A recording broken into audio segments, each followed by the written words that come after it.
एक बार एक वैज्ञानिक ने एक टिड्डे को पकड़ा और उसे अपनी आवाज पर छलांग लगाना सिखाया। वैज्ञानिक टिड्डे से कहता, कूदो। टिड्डा उसकी आवाज सुनते ही जोर से छलांग लगा देता।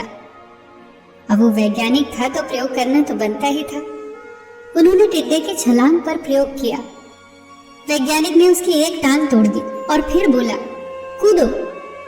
अब टिड्डे की छलांग की दूरी कम हो गई। वैज्ञानिक ने उसकी दूसरी टांग तोड़ दी और फिर बोला, कूदो। टिड्डे की छलांग और कम हो गई। अब तोड़ी गई उसकी तीसरी टांग। छलांग की दूरी और कम हो गई। एक एक करके बेचारे टिड्डे की सारी टांगें तोड़ दी गई। अब आखिरी टांग टूटने पर जब उसे कहा गया कूदो, तो वो हिल भी नहीं पाया। अब वैज्ञानिक ने अपना निष्कर्ष अपनी डायरी में लिखा। जानते हो उसने क्या लिखा? जब टिड्डे की एक टांग तोड़ी गई तो वो थोड़ा बहरा हो गया। जब उसकी दूसरी टांग तोड़ी गई तो वो और बहरा हो गया। हर टांग टूटने के साथ वो और बहरा होता गया और सारी टांग टूटने के बाद वो बिल्कुल बहरा हो गया। जोर जोर से चिल्लाने का भी उस पर कोई असर नहीं हुआ। वो तो अपनी जगह से हिला तक नहीं। छलांग लगाना तो दूर की बात थी। इस कहानी को सुनकर सभी को ऐसा ही लग रहा है ना कि क्या मूर्ख वैज्ञानिक था। इतनी सीधी सी बात उसे समझ नहीं आई। क्या कुछ लोग ये भी सोच रहे होंगे कि ये तो किसी बच्चे को भी पता है कि टिड्डे की छलांग उसकी टांग टूटने की वजह से कम होती जा रही थी, ना कि वो बहरा हो गया था।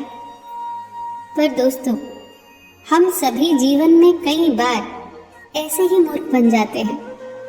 कई बार जीवन में दो घटनाएं एक साथ ऐसे घटती हैं कि उनका एक दूसरे से कोई संबंध होता ही नहीं, फिर भी ऐसा लगता है कि गहरा संबंध है।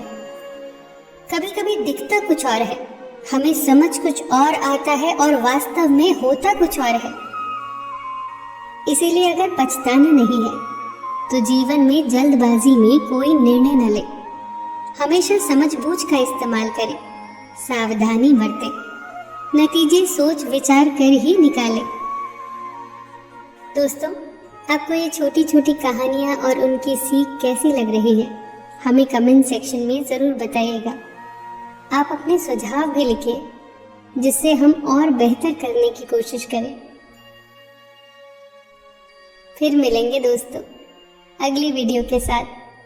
तब तक के लिए अपना ख्याल रखना और हमेशा मुस्कुराते रहना।